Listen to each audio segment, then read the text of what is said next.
मैं सत्यम आर्या, आप सभी को मेरा नमस्कार। आज का मेरा टॉपिक है डाइजेस्टिव सिस्टम ऑफ ग्रासहॉपर।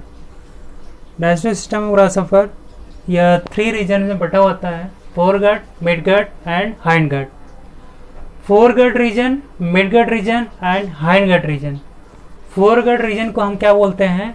इसको बोलते हैं स्टोमोडियम। क्या बोलते हैं? स्टोमोडियम बोलते हैं। मिडगट को हम मेसेंट्रॉन बोलते हैं। क्या बोलते हैं? मेसेंट्रॉन। और हाइंडगट को हम प्रोक्टोडियम बोलते हैं। प्रोक्टोडियम। तो फोरगट को स्टोमोडियम, मिडगट को मेसेंट्रॉन या हाइंडगट को प्रोक्टोडियम बोलते हैं। और foregut region is originated ectodermal origin, और ये एंडोडर्मल ओरिजिन, और ये एक्टोडर्मल ओरिजिन। तो फोरगट रीजन एक्टोडर्मल ओरिजिन और हाइंडगट रीजन एक्टोडर्मल ओरिजिन और मिडगट एंडोडर्मल ओरिजिन होता है। नेक्स्ट अब हम देखते हैं, first of all discuss on the foregut reason.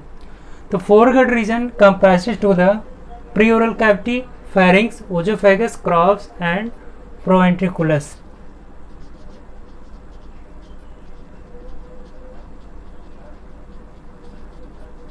Proventriculus. तो फूड जो होता है वो प्री ओरल कैविटी के जरिए इंसेट क्या करता है? लेता है। उसके जरिए फेरिंग्स होते हुए फूड जो है कि फेरिंग्स पुश करता है, ढकेलता है ओजोफेगस में। ओजोफेगस में फूड जाने के बाद क्रॉप में स्टोर होता है, और इसीलिए क्रॉप में स्टोर होता है तो इसलिए क्रॉप को बोलते हैं रिजर्वायर ऑफ द फूड। इसके बाद क्रॉप से फूड को प्रोवेंट्रिकुलस में भेजा जाता है। प्रोवेंट्रिकुलस ये रीजन होता है इसके पहले, मतलब फोरगट के पहले का, फोरगट के पोस्टीरियर पार्ट जो होता है वो प्रोवेंट्रिकुलस कहलाता है। तो प्रोवेंट्रिकुलस ये क्या होता है? एक जो है कि टूथ लाइक स्ट्रक्चर होता है जो कि फूड मटेरियल को broken into the small pieces में तोड़ने का काम करता है। इसके बाद जो तोड़ा गया फूड मटेरियल है वह ट्रांसफ़र किया जाता है मिडगट में। तो मिडगट में ट्रांसफ़र किया जाता है थ्रू द यहाँ पे पाया जाता है, यहीं पे एक पाया जाता है कार्डियक वाल्व, या उसी को बोलते हैं या स्टोमोडियल वाल्व।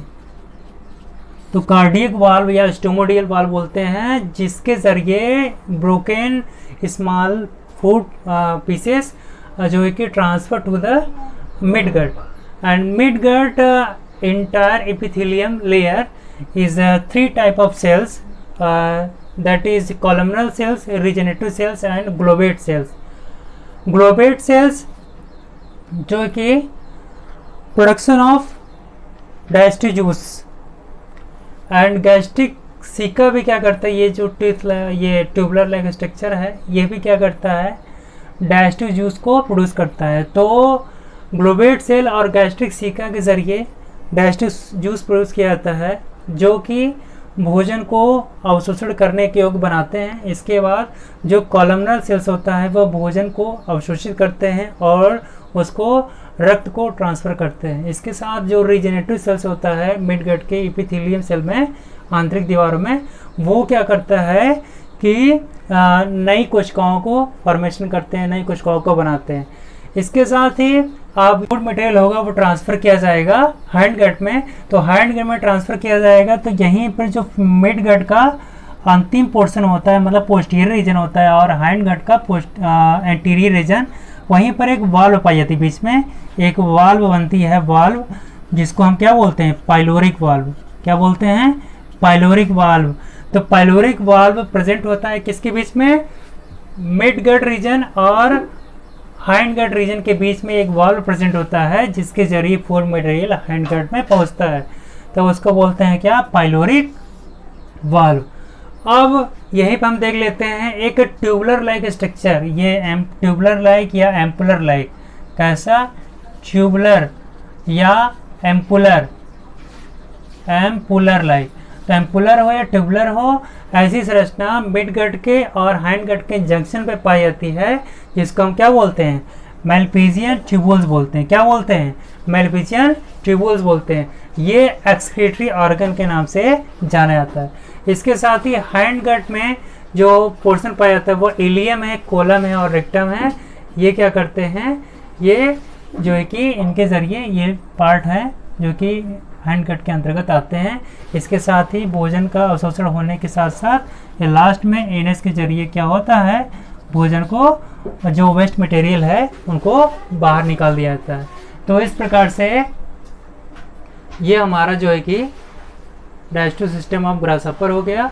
डाइजेस्टिव सिस्टम ग्रासहॉपर में फोरगट, मिडगट और हाइंडगट ये 3 रीजन होते हैं। 3 फोरगट को हम स्टोमोडियम बोलते हैं और ये एक्टोडर्मल ओरिजिन होता है। मिडगट को मेसेंट्रॉन बोलते हैं या एंडोडर्मल ओरिजिन होता है। हाइंडगट को प्रोक्टोडियम बोलते हैं और ये एक्टोडर्मल ओरिजिन होता है।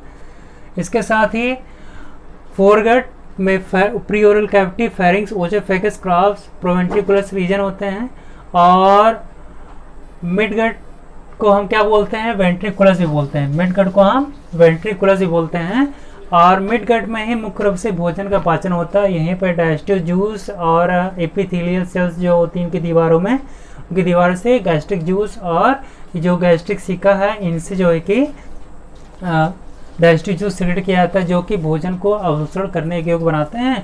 और यहीं की इनकी दीवारों में एक और सेल पाई जाती है, कॉलमनर सेल्स, जो कि भोजन को अवशोषण करती है। और जो रीजनरेटिव सेल्स पाई जाती है वो क्या करता है, नई कोशिकाओं का फॉर्मेशन करता है। इसके साथ ही अब इसके बाद इनके जंक्शन पे एक वाल्व पाया जाता है।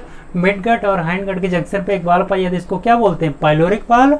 और फोरगट, ये जो फोरगट रीजन है, मतलब यहाँ से लेकर यहाँ तक का ये रीजन है, फोरगट रीजन और मिडगट रीजन के बीच में एक यहाँ पे एक वाल्व बनता है, इसको क्या बोलते हैं, कार्डिक वाल्व या स्टोमोडियल वाल्व बोलते हैं। तो stomodeal valve present between the foregut and midgut and pyloric valve present between the midgut and hindgut. तो लास्ट में हमारा हाइंडगट होता है जिसमें इलियम, कोलम और रेक्टम होता है। तो इस प्रकार से हमारा डाइजेस्टिव सिस्टम ऑफ ग्रासहॉपर समाप्त हुआ। हमारा वीडियो अच्छा लगा तो हमारे चैनल को सब्सक्राइब और लाइक करें। Thank you.